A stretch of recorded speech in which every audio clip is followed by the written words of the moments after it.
So again, we can't really emphasize that enough. So that's that one, and that one, I'll just sort of go through them all. Another one is another assembly bill. It's Assembly Bill 43. This one is something that was proposed by or requested by the Nevada Equal Rights Commission. It's a rather lengthy bill. It addresses public accommodations, it addresses employment, it addresses housing, and all sorts of other stuff. It's written in such a way that it touches on all of the other bills that I'm about to put up here, but in a really convoluted way. I don't want to say that this bill is good, bad, indifferent. It hasn't been heard in committee, and it hasn't been scheduled for any type of committee hearing, and we're just a couple of days off. So I will leave Assembly Bill 43 right there. Then we have a few Senate bills. We have Senate Bill 207. And Senate Bill 207 was introduced by Senator Parks. And this is what's referred to as our Public Accommodations Bill. And the Public Accommodations Bill, we already have a public accommodations statute, but it protects almost no one. I think religion and familial status and maybe one or a couple other things are actually protected against public accommodations discrimination. So it's odd. This one seeks to add sexual orientation to the existing public accommodations laws. So leaving out a few people, more than a few people, there's still sex or gender in itself is not covered by public accommodations, gender identity, gender expression. None of those things are covered under this or under existing law. The status of this bill, it did get a hearing, a pretty good hearing, I would say. There was an attempt to amend it. It didn't happen, and the bill was given what's called a due pass, or a recommendation for the larger body of the Senate to pass this. So this is now sitting in a file in the main house of the Senate. So this bill is safe. This has already reached its committee checkpoint. So this one is safe and can be voted on any time now, between now and the time you guys actually get up to Carson City.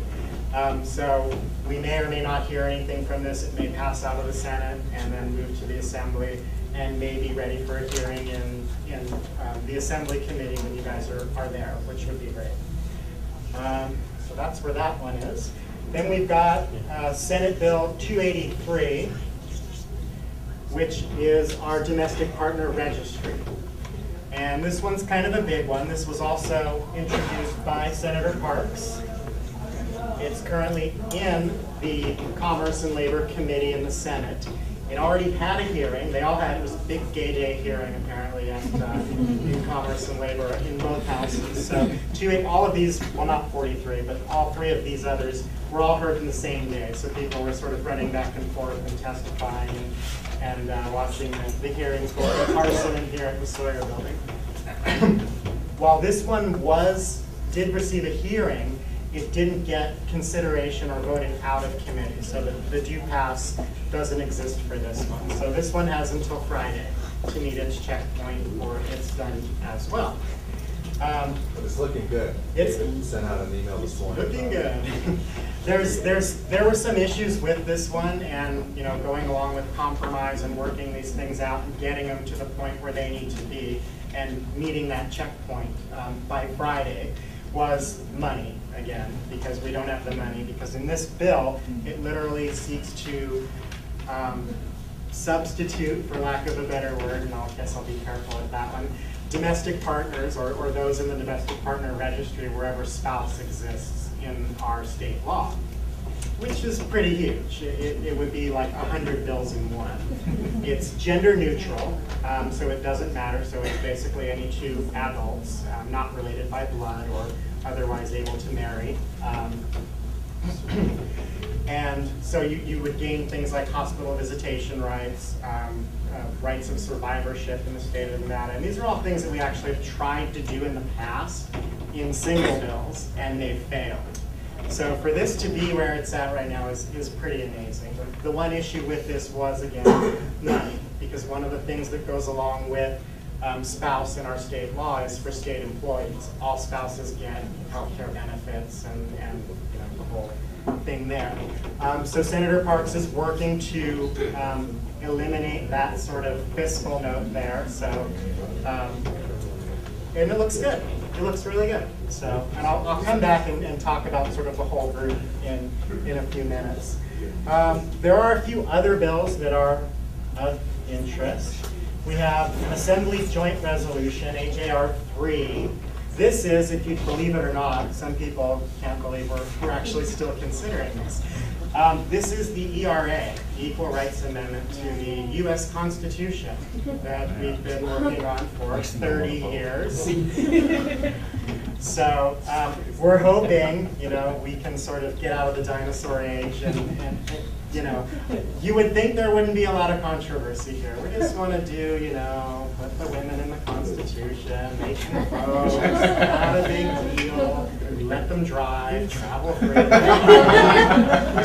So we just need to do this. I mean, really, it's ridiculous. So in terms of this bill, if you're a woman, your life really isn't going to change either way. And you know, for the rest of us, our lives aren't going to change either. The world's not going to fall apart. But it's just something that needs to be done, just out of decency and fairness. Oddly enough, there was more controversy on this than there was on this. And you know, you think, well, maybe that's a good thing, but we've still got some problems. So this one is in sort of the same position. So this one needs a bit of help as well. There's a couple of others that are sort of, well, I'm actually going to put them up there. We've got another one. Assembly Bill 5. This is the bullying bill. And there's actually a couple of versions of the bullying bill. There's the cyberbullying bill, then there's the actual in-person bullying bill. This bill, the in-person bullying bill, it is pretty broad. I mean, it's the language, I can't think of anything that's not staring and glaring. Yeah, staring and glaring. So, when you get up there, be sure to bully the legislators. This one, where we had seen some hope with this, is to be able to add language that was more inclusive. Because right now it doesn't include the sexual orientation, gender identity, gender expression, and we would have liked to see that in there. Not a particularly great bill, so you know, maybe we can do it next time and do it right next time. There's the cyberbullying bill, which actually I need to check that out because I think that there are references to that in the cyberbullying bill. There's references to gender expression and sexual orientation, because you can probably imagine, you know, why that bill was created basically for these mean little kids that get on Facebook and broadcast to the entire school, you know, awful, horrible things about people, and that's basically why that bill was thrown in there. And I honestly don't know the number of that bill, but we'll send you sort of an update on this, so don't worry about it. But some of these bills are not moving in the way that they should. And not that I would say, I never say never when it comes to the legislature. So, you know, all of these could pass out and everything could be a miracle by Friday.